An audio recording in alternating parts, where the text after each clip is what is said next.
Ang pagkakaroon ng tampuhan o hindi pagkakasunduan sa magkapatid ay isang normal na bahagi ng paglaki at pagkakabuo ng kanilang sariling mga personalidad. Mahalaga ang pagkakaunawaan at respeto sa isa't isa sa pagitan ng magkapatid. May ilang mga payo na maaaring makatulong para maayos ang mga tampuhan at mapanatili ang magandang ugnayan. 1.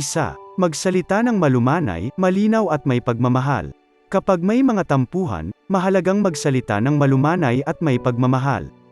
Magpahayag ng mga nararamdaman o saloobin ngunit gawin ito ng magalang, payak, at iwasan ang pagmumura o panlalait at makinig din sa kanilang mga saloobin.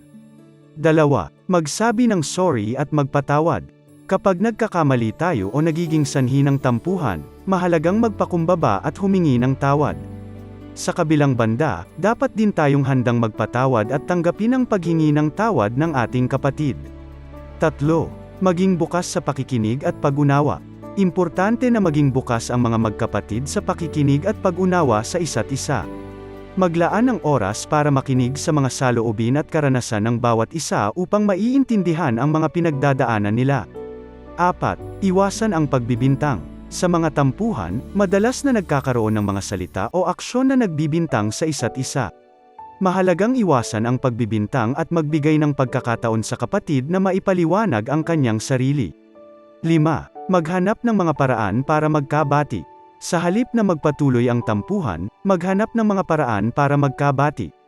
Maaaring mag-usap ng malalim na usapan, magkasama sa mga aktibidad na nagbibigay ng kasiyahan, o maghanap ng mga bagong paraan para maipakita ang pagmamahal at suporta sa isa't isa. 6. Maglaan ng oras para sa isa't isa.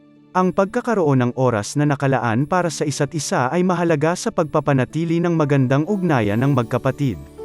Magplano ng mga bonding activities o simple lang na pagkakaroon ng quality time na magkasama. 7. Magpakatatag at magmahalan. Sa huli, mahalagang maging matatag at magmahalan ang magkapatid. Magtulungan at suportahan sa mga oras ng kahirapan at magbigay ng komplemento at pasasalamat sa mga magagandang bagay na nagawa ng isa't isa. Ang pagkakaunawaan sa pagitan ng magkapatid ay mahalaga, at ito ay maaaring makatulong sa pagpapalakas ng inyong pamilya. Maraming salamat po. Naway kahabagan tayo ng Diyos at pagpalain kailanman. Mensahe mula kay Finding Kaisa.